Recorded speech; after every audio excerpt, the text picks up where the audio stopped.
Yep. Y'all know what time it is.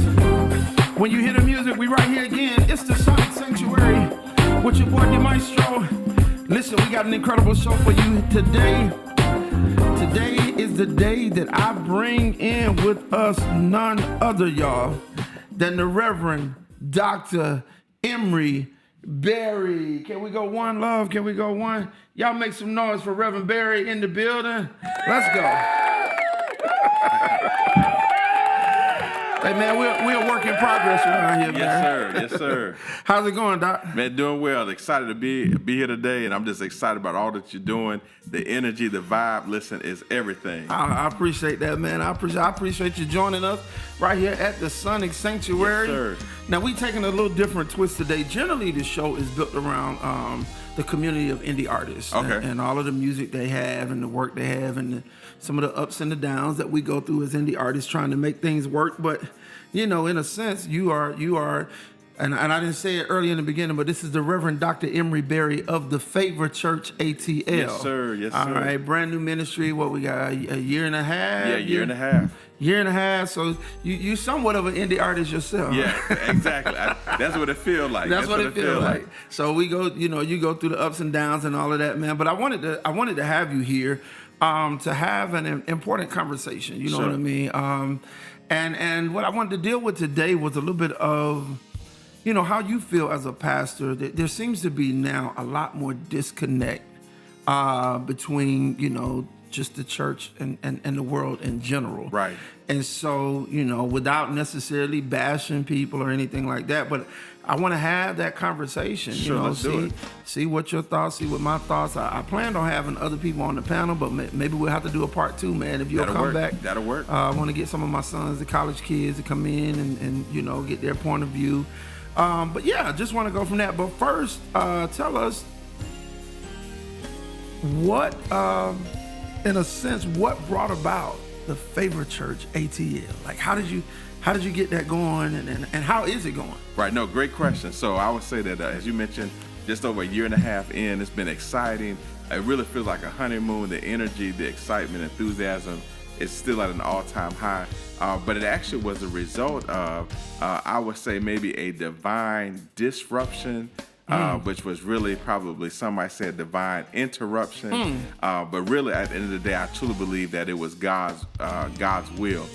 So I have been blessed and fortunate. I started preaching when I was 19 years old. Wow. Listen, and so I tell you, now that's a whole podcast in itself. That is, because I was doing some other stuff at 19. Well, listen, I was still dibbling, dabbling, trying to figure it out myself. And but thanks be to God, he finally just snatched me all the way. Oh God. Being blessed, fortunate, I was able to pastor a very large church up in Virginia, and then an even larger church once I got to Atlanta. Okay. And a great church, major impact, 94-acre campus, about 6,000 members. Wow. So K4 through 12 school. I mean, just a major operation, and gave me a major platform to touch a lot of lives. But what was crazy is that behind the scenes, there was a lot of disconnect. There was a lot of different philosophies, and finally it got to a point where I realized that their values and where they were trying to go and where I was trying to go were very different, and so we decided to go separate ways. And so I was at a crossroads trying to figure out, what do I do? And the Lord said, listen, start the Favor Church. And, and here we are. And here we are. Here we are. Listen, I ain't mad at it at all, and it's it's important. People have to understand that to me, that sounds like the definition of all things working. Yes, there it is. For your good. And sometimes, no matter how great a place may be, or how big a place may be, or where we may be in that place, if it was only intended to be temporary, that's still just what it's going to be. You know what I mean? And we fight that. I think some of us fight it for comfortability.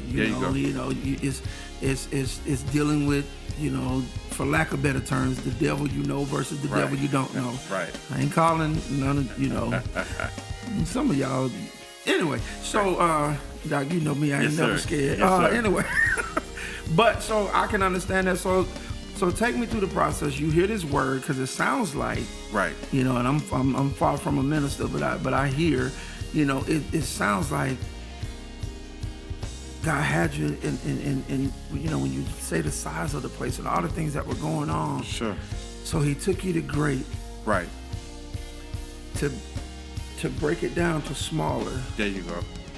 so that you can be even greater. That's you know what I mean? And that's that, you know, That's it. And that's you know, when that faith comes in, right? it is. And I'll tell you, I mean, for a lack of better examples, it's almost like the story of Job. You know, for those who are listening and watching who don't know the story of Job, you know, Job had it going on. Job was a guy, character in the Bible who really had a lot going for himself. Right. God and the devil, check this out, have this crazy conversation. and Job, the devil's like, hey, God, the only reason why Job serves you is because you got so many things in place for him. But let's test his faith. Let's really see if he'll still serve you if you take everything away from him. So that's what happened to Job. God takes basically everything away.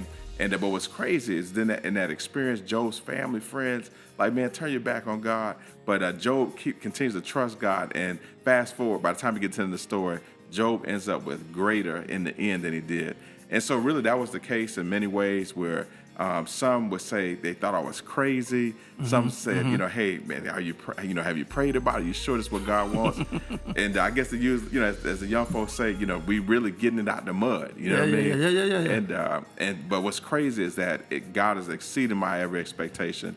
But I say all that to say that as a pastor preacher, you also got to live some of the stuff you're preaching. So on Sunday morning, I'm preaching Job, but I ain't never necessarily had to live Job. You know what I'm saying? Right. I think what's part of adding some credibility is that people say, now listen, we know Job that's in that Bible, but man, I'm looking to it. I'm looking at a guy who's Job right before my eyes. Yeah, because it hits different. It hits different. You know what I'm saying? Yeah, it hits different. You're preaching different, right? Yeah. It hits different.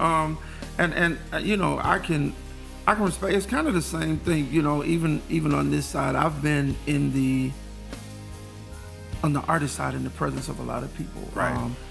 And never in a situation where my manager opened the door for me. Sure. Never did I fail. You know what I mean? Like if when he took me, and I don't mind, I'll say the names, but when he took me to meet Tyler Perry, you know, this was before Tyler Perry was Tyler Perry, but he was still Tyler Perry. When he took me to meet him, you know, immediately I became the songwriter, the arranger, the musical arranger.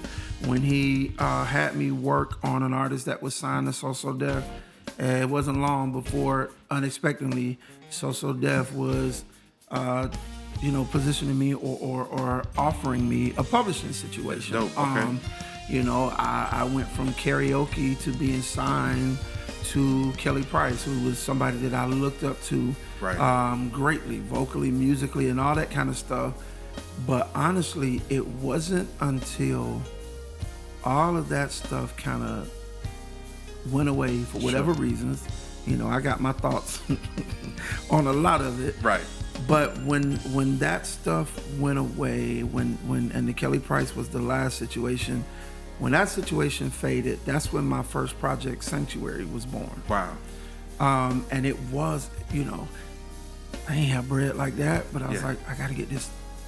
I got music. I want to get it out. Like, and I've been living my whole life trying to be what these people want me to be. And then when they decide they're done, they're done. Right. So I started recording, and I ended up doing that project, man. And it's been up. Wow. It's been up from there. You know what I'm saying? Am I where I want to be? No. But it's up. But I had to lose all these situations. And some of them, to me, I felt like I lost them unfairly. So, you know, I guess it's and that's where it gets easy to say, well, it was God's will. You know, we say that to comfort ourselves, even if we still got questions. Sure. You know what I mean? But you build, so I totally get it. So let me ask you this, and I've known you for years. I've always known you to be very transparent, without getting in trouble. Okay. What do you find? What is one of your greatest challenges of doing the ministry this way, starting from? Sure.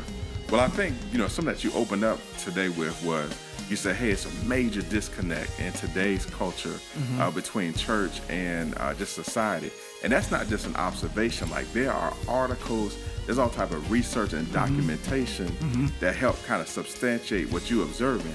And it's real. And so I think that, you know, like many people, you know, you may have grown up in church, you know, That was something, Sunday you already knew, regardless of what you did on Saturday, you were going to church. That was like automatic. In fact, and your parents would threaten you, listen, if you can't get up in the morning on Sunday morning to go to church, then you don't need to be at the party, the get together, the concert, the game, et cetera, et cetera. Well, I think like today, one of the biggest challenges is that's not automatic anymore. You know what I mean? So it is not just the kids sleeping in, but mama sleeping in. We had a big concert. Like you said, I don't know if we could drop names, but we had a 3-day concert in the city. Yeah. You know what I mean? And so, and I understand tickets went somewhere between, on the low end, $280, $400, a grand.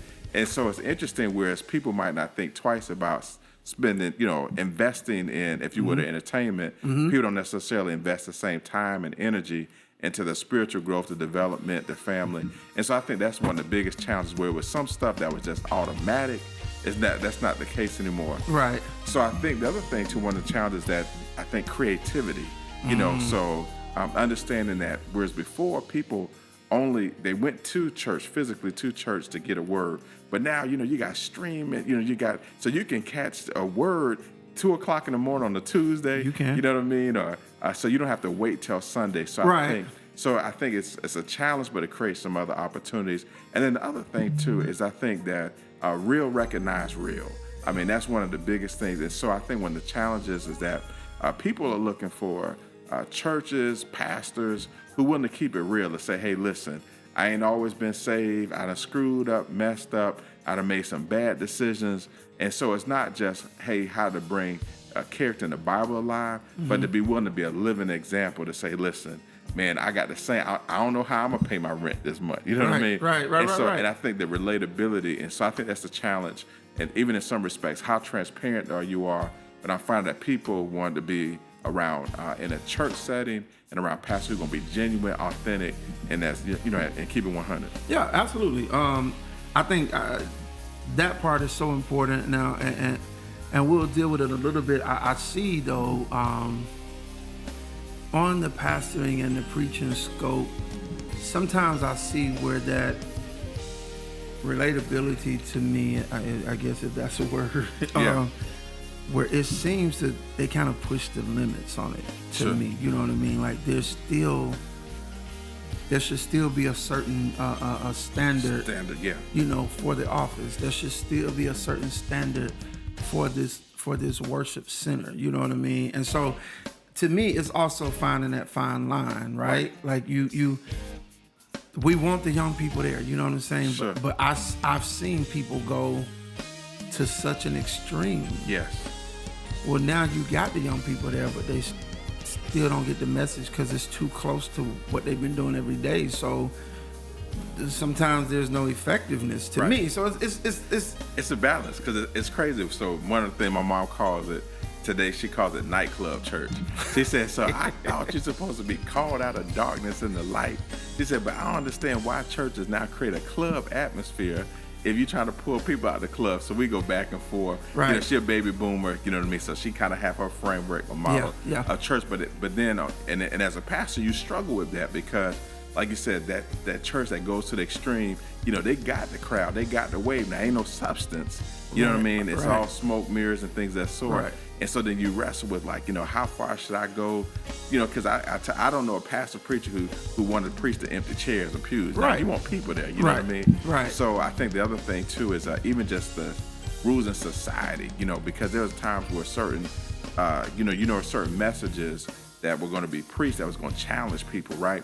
But now, sometimes you might be hesitant, even though that's what the Lord told you to say. Yeah. But that, listen, that's going to clear out the church the next Sunday. Because they like, Pastor, I can't come back and get those two.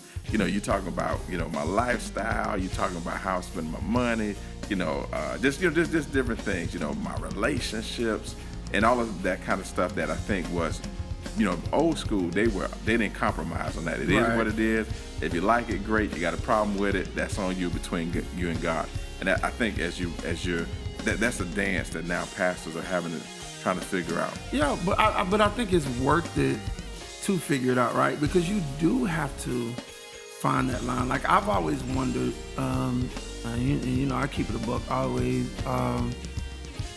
I've been in the club on Saturdays and in church on Sundays most of my life. Right. You know, I'm an entertainer. Sure. However, what I did on Sundays, it didn't remind me of the club. It was a whole nother person. It's a whole nother vibe. It's not a whole nother person. Let me fix that. I am still the same person. Sure. But who I'm singing to and what I'm singing for is different. Right. When I'm in the club, I'm bringing them D Maestro. Like Sure. I need y'all to know D Maestro is in the building. Right. I need every other artist to know, D Maestro's here. Right. Y'all Take I'm notes. here. Yeah. Right. But on Sunday, it ain't about me. Right. It's me giving God everything I got Sure. so he can get me through another week. Right. So I can get back in the club on Saturday and do Sure. what I need to do. So it's like, I wonder if some of the era has been necessarily trying to pull people out of the club, or honestly trying to pull them out of anything or anywhere. Because is that our job? Sure. So I think, and as you were talking, it made me think, so historically, I think there's always been this challenge, but now social media kind of magnifies it, so on and so forth. And I think, as you mentioned, kind of the shifts, that take place. So again, so let me say this, that there's a lot of incredible, amazing, dope pastors who in it for the right reasons, want to help people, want to see people, help people see Jesus. But then I think, as you mentioned too, there's also, I think about when I started preaching, I was 19, I'm writing the old heads. And I mean, they drilled into me, listen, you want to be a servant, be a servant. But now, so much of your, respectability and even credibility is even based on your celebrity. You know what I mean? Right. And so now you're seeing, some who they chasing more celebrity than they are being servant. Yep. And I think that, a lot of that gets muddy. It gets clouded sense, mixed messaging. And I think we're at an interesting juncture, because, again, it wasn't Facebook, Twitter, Instagram, Snapchat, Be Real, none of that back in the day. Right. And so social media helps to magnify your voice. And if you're not careful, you can be intoxicated by it as well. You know what I mean? Yeah. And so you living for likes, you know what I'm saying? And Right. Yeah. Yeah, that part. And I've seen a lot of that, and I'm gonna transition to a song, and we're gonna come back and talk about some more of this, but just a prime example of that for you. I was in a place, I won't even say the place or whatever, but I was in a place, and there was a young lady there, and a minister that I know of was there, and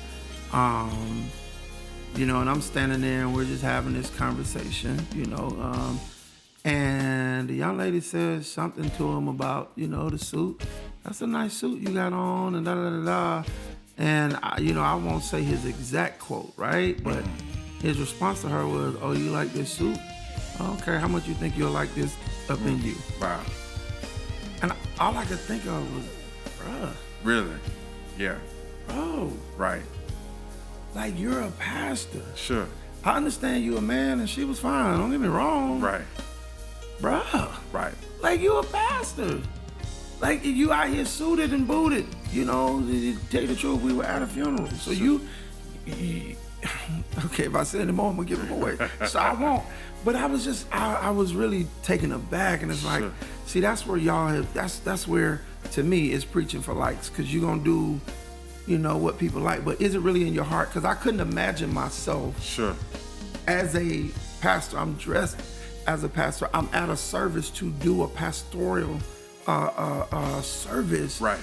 And this is the conversation I'm having. Like, I feel like we got to work on it. And it is some of the younger, less seasoned pastors, and it don't mean all of them are bad, but to me they got to understand the fine line. But y'all, we're gonna take a quick pause right here. I got a surprise coming up later, but right now, y'all know we always play a little music, and it's always indie music. So right here, I'm gonna play something actually from my Project 73, but it's still church related. All right. This one is called, those of y'all that know it, it's called The Way You Saw Me, and it has to deal with how we, as church people, sometimes, or as, let me not minimize us to calling us church people, but how people of faith, sometimes our actions towards people don't line up with the faith that we talk about. So it's called The Way You Saw Me, y'all. We tapping in on that right quick, and then we'll be right back with the Reverend Dr. Emory Berry of the Favor Church ATL. Let's go. Sir.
the way you saw me. But we having a really good conversation right here with the Reverend Dr. Emory Berry. So what happens is that a lot of times they got all these skill sets and gifts, and but they're told they got to wait till they're 60 years old.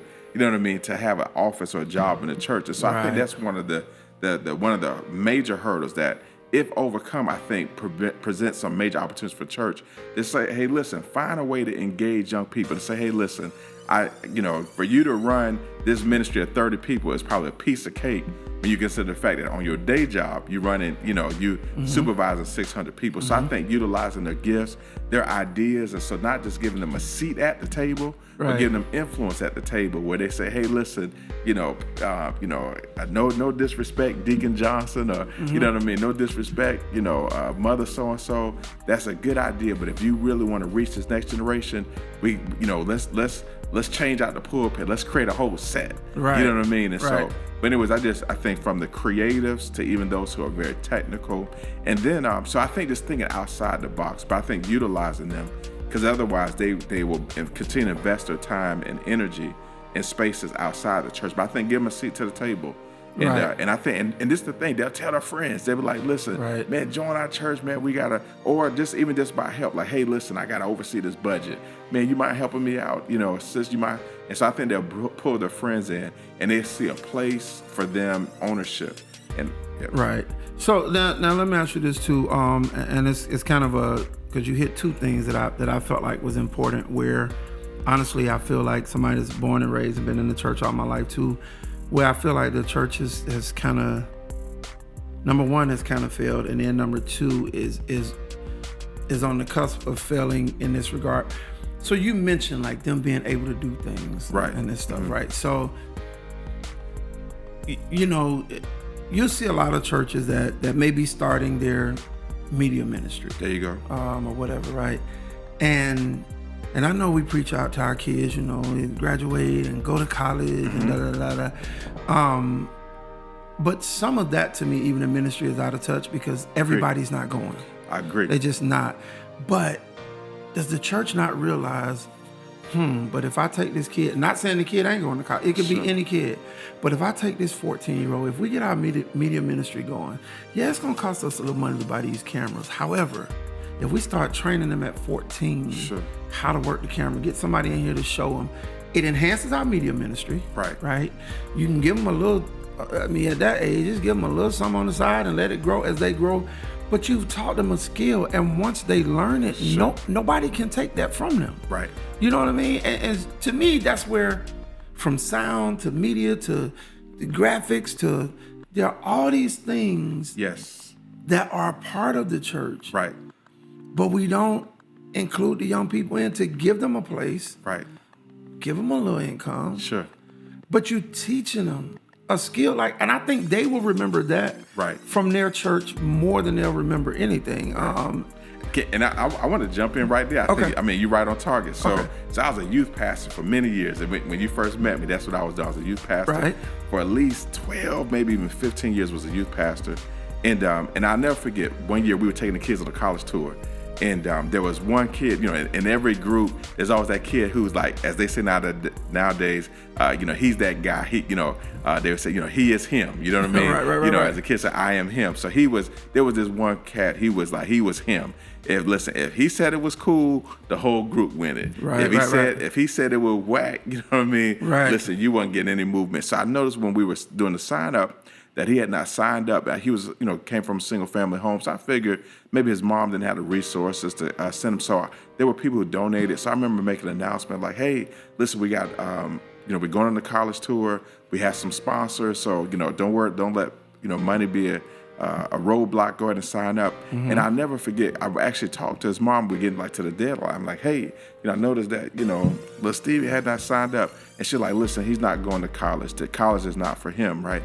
She said, now listen, if you do like a trade school tour, then he'll probably sign up for that. And I remember that was eye-opening, because this is what I found in church a lot of times with kids. And I hope that y'all are listening and taking notes who are paying attention today. I found that the kids who have 3A, I call it AAA, kids who have this particular profile, those that do well academically, get affirmed, you know what I mean? We make a big deal about, oh, so-and-so straight A student, they're magnet, AP, gifted, etc. The kids who do well athletically, you know, hey, let's give it up. Little Tamika, she just got first place in track championship or, volleyball. And then those who are artistically gifted, you know, so-and-so just won at the state fair, you know, for drawing or, first chair in the band. But so I never forget, I have some cousins who, they never were going, if it came down to athletics, they weren't going to get recognized. Academics, they weren't going to get recognized. Artistically, but man, you give them some equipment, like some machinery. What? I'm talking about, and one of them in particular, I think of his father, my uncle had worked with wash machines and dryers and refrigerators. And so in fact, some of the best go-karts he could put together, because he would take a weed eater engine, or a lawnmower engine, drop it into a little go-kart. But I say all that to say is that, so someone with his profile never got affirmed. And listen, when I tell you he is doing better than probably some of my cousins with degrees. So I say all that to say this is that, so that was the eye-opening experience for me.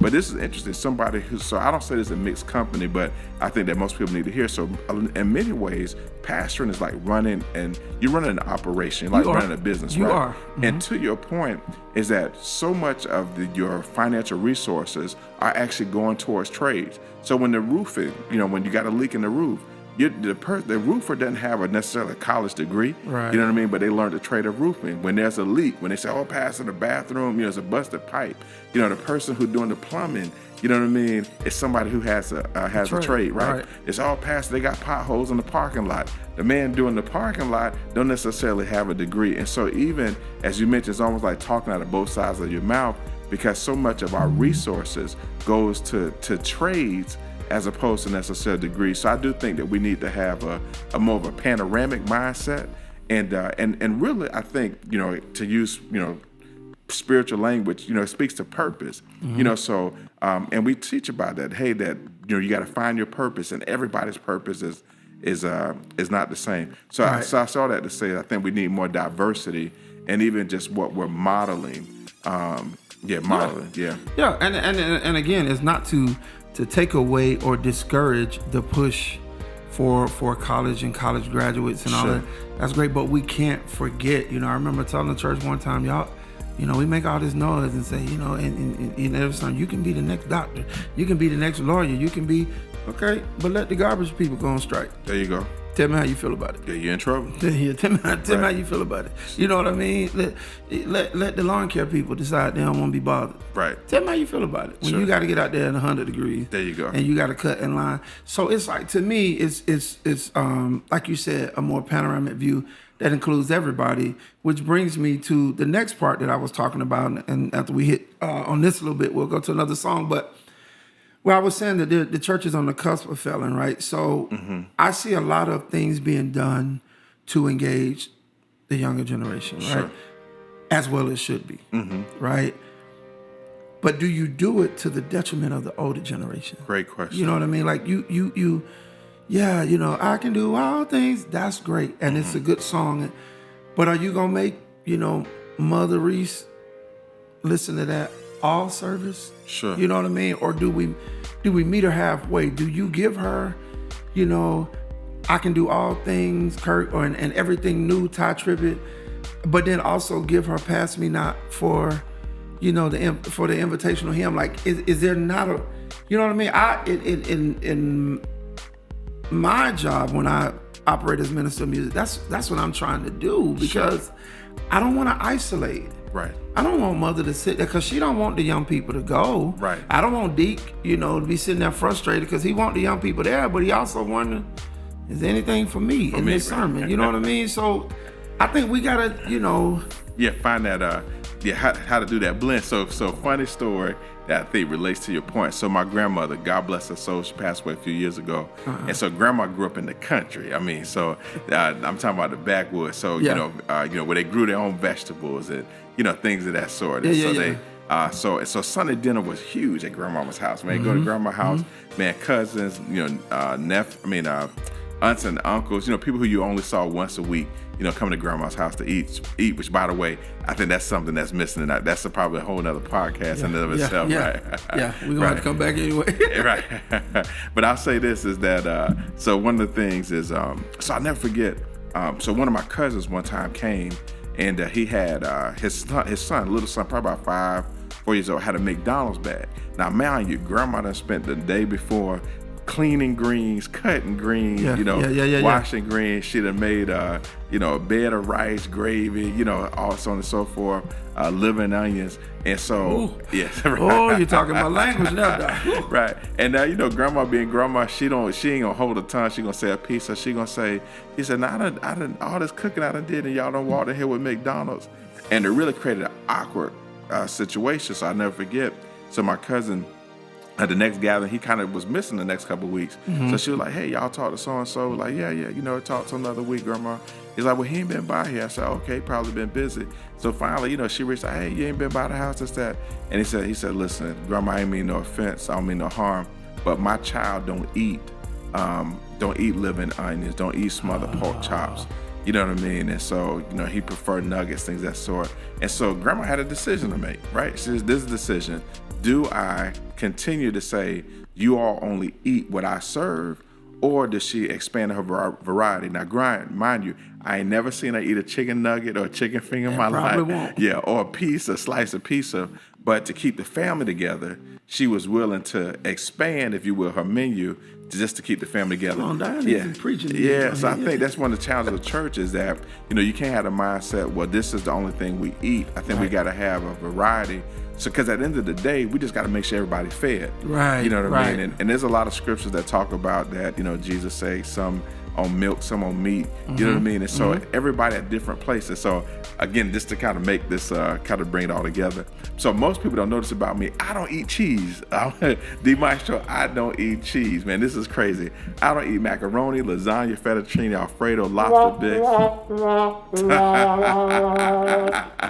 I don't eat none of that stuff. So most of my brothers, and they like, man, we taking your black card. We don't know a black man who. Now I will say this: I will make an exception with pizza, and I'll eat light cheese. My wife said, "Who does that?" Right.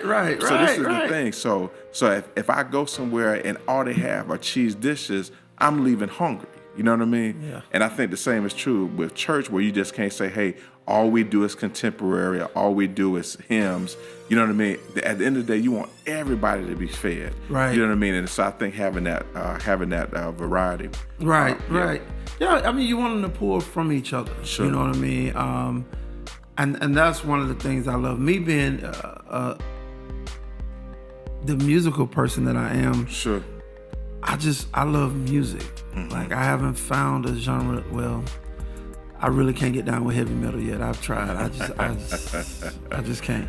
But country, gospel, whatever, and growing up, and I'm sure y'all have heard me say it on the other podcast, but in my mom's house, it's Jesus or nothing. Right. Like, couldn't do homework, the classical, none of that. But I had a yearning for this music. So when I serve as a worship leader or a minister of music, I take that same approach.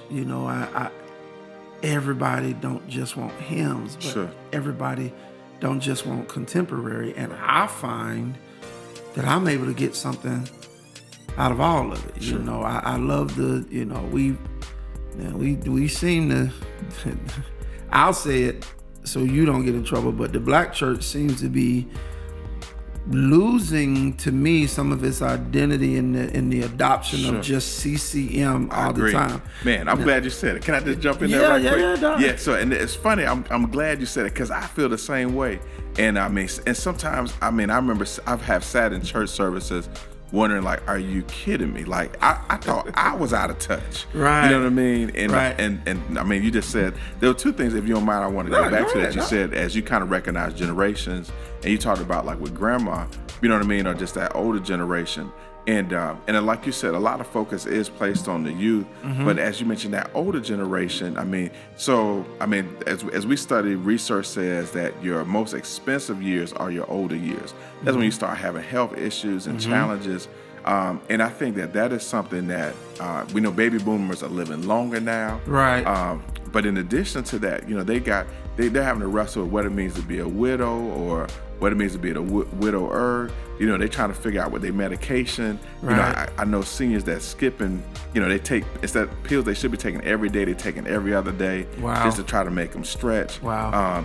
Children moved away, so they need just little help with little odd jobs around the house, or sometimes just somebody who would take them out. They living by themselves. Somebody say, hey, we're going to go to the movies at dinner. And so I think there's some opportunities to reach seniors as well. And then I think to go back to that young adult group. So, as I talked about kind of that college crowd, but I think there's an opportunity for many. So let me back up, give a historical thing. So churches have the black church specifically has in many ways, it's had to be all things to all people in the black community. And some might say that's a heavy lift, but the reality, it is what it is.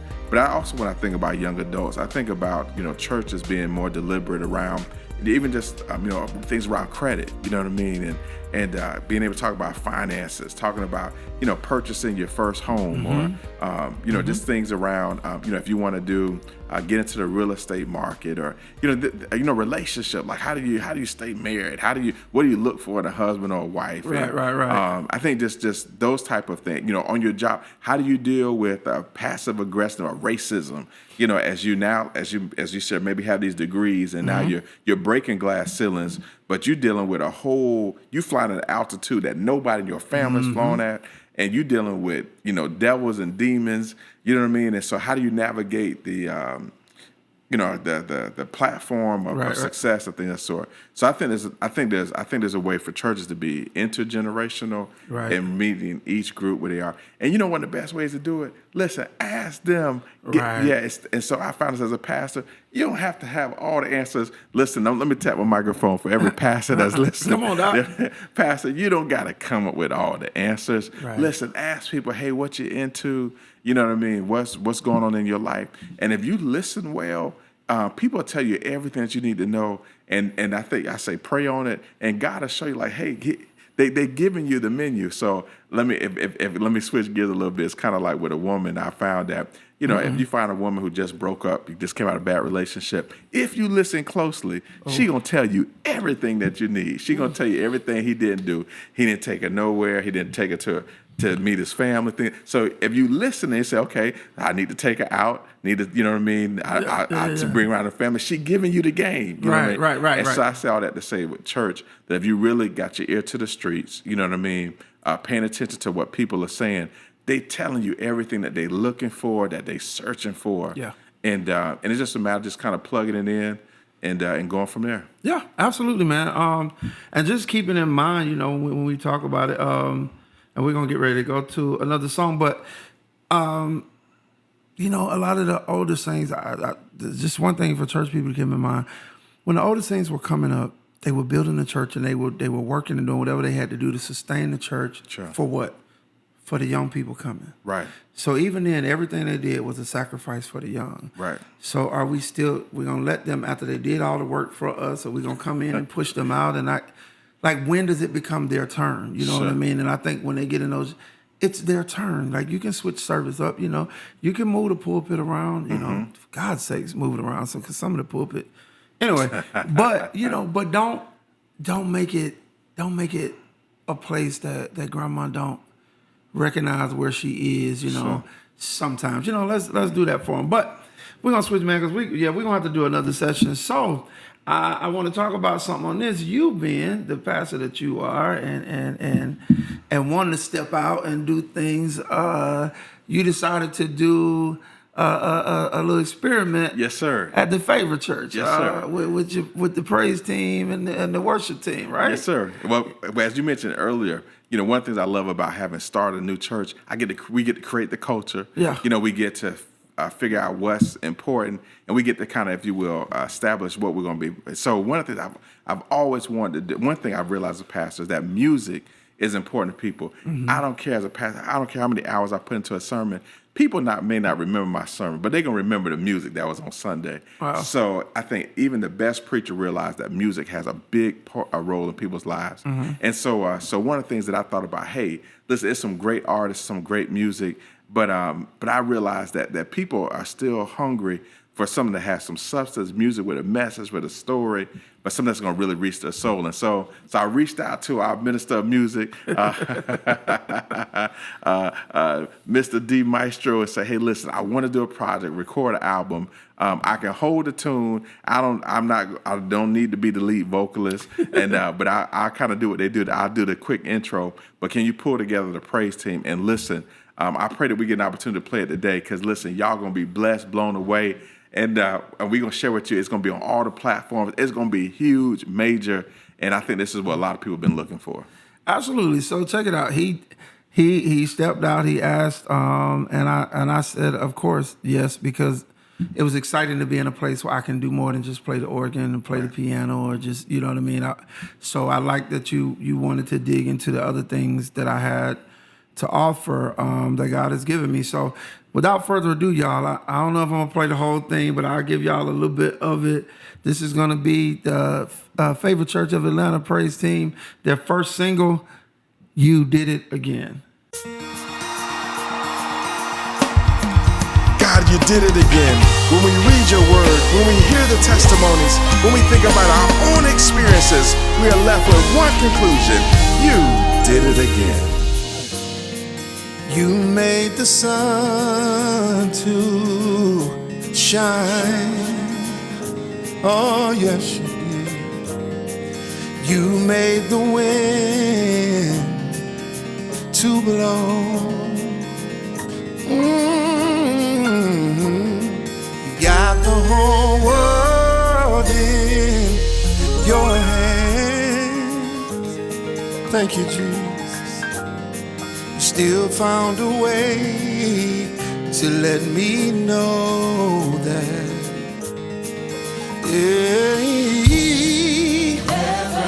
you can supply. It's nothing too hard. 'Cause you are alive. Giving me hope. When all hope was lost, I am victorious. 'Cause you paid the cost. Oh Lord, you did it again.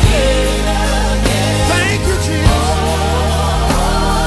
I just gotta say thank you. You did it again.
That's just part of it. So I want to shout out those that are on the praise team that definitely helped contribute to participate in that. You haven't heard it all, so when it becomes available, which will be soon, I think we're shooting for September 9th. Yeah, 9/9 is the date that we're shooting for. You'll be able to get it on all platforms. But big shouts out to Jerron. Big shouts out to Kitty Camille or Monica Bazal. Nina Lee Weems, big shouts out to you. Also Tia, all of those on our praise team. You know, we thank y'all for everything that you do to carry the service each and every week. And we've got more to come. Y'all see how I did that? I put him on the spot. There you go. And we've got more to come. Yes, sir. But so look, Doc, I don't want to hold you too much longer. I do want to do a little fun thing we call rapid fire. Okay, let's do All it. right, so Let's we're just do gonna it. ask you a couple of, a few quick questions, and you answer them, and then Real quick, okay. and then we'll close out. You let them know where they can find the church info and all that kind of stuff. Boy, But let's- Robert with an R. Oh, oops, wrong sound. Yeah, one day I'm gonna figure out what all this stuff is. This is our corny rapid fire music. All right, Okay, we're gonna okay, get it started. Okay, now I'm ready for it. I'm ready. All right. All right, here we go. Here we go. Here we go. All right, Doc. Yes, sir. Favorite album of all time? Guy, let's chill. Okay, I gotta be fair. Favorite gospel album of all time? Favorite, I would say John P. Key. Yeah, either one of them, right? Yeah, any one of them, yeah. Yeah, John P. Key. John is the man. Your favorite food? Oh man, I would say chicken. Every preacher, we love that Baptist bird. Is that what it is? The Baptist bird? Baptist bird, yes, love sir. it, love it. Let's see what else we want. What else we want to know about him? Y'all, just so you know, he is very happily married to Dr. Julie. Yes, sir. There, shout out, Julie. What's happening? That's right. 19 years and counting. Yeah, we were gonna both be in trouble. We do this whole interview and don't You mention already know her. it. You already know it. She's somewhere trying to manage our children in these schools. Y'all, y'all help her Lord out. have mercy. Yeah. All right. One of the best things about being a pastor. Oh man, you get to see people win. Great. Yeah, see people win. One of the worst. Oh man, sometimes people can be real petty. Yeah. And their emergency is not my emergency, but you got to Right. treat it like it's an emergency. Right. Yeah. All right. So we got his favorite food, his favorite. We got his favorite album, R&B and gospel. That you on it with them albums. Yes, though, sir. Doc. It's okay.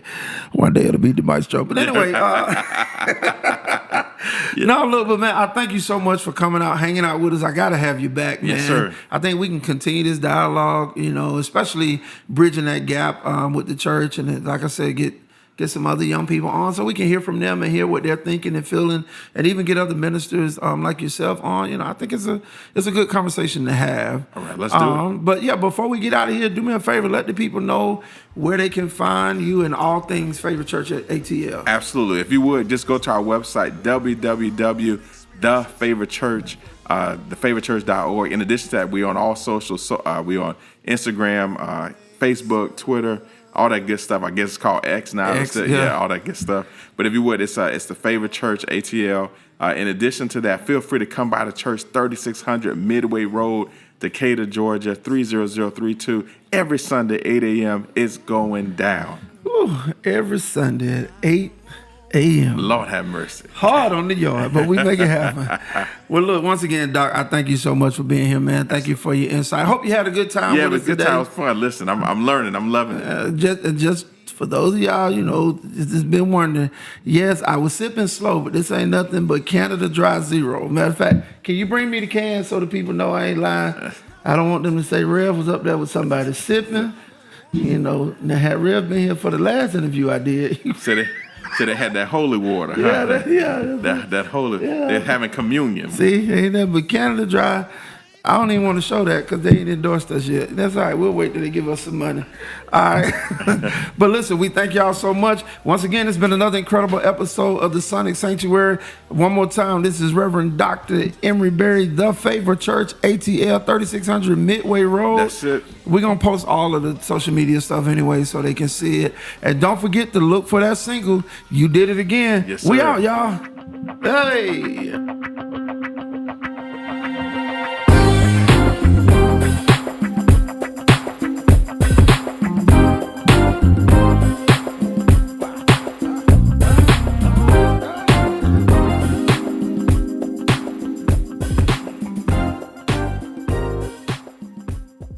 Hey, what's happening, y'all? This is your boy, D Maestro. Thank you for checking out another episode of the Sonic Sanctuary. Listen, if you enjoyed the show, please do me a favor. I need you to like, subscribe, comment, and share. Again, please like, subscribe, comment, and share. All right. And if you want to get to some of this Sonic Sanctuary merch, we got the hoodies right here. I even got coffee mugs right here, man. We got bags, whatever it is, and even some of the new DeMaestro merch. Click the link below. All right. Click that link below. DeMaestro512.com/merch. All right. Thank you again. We'll see you on the next episode.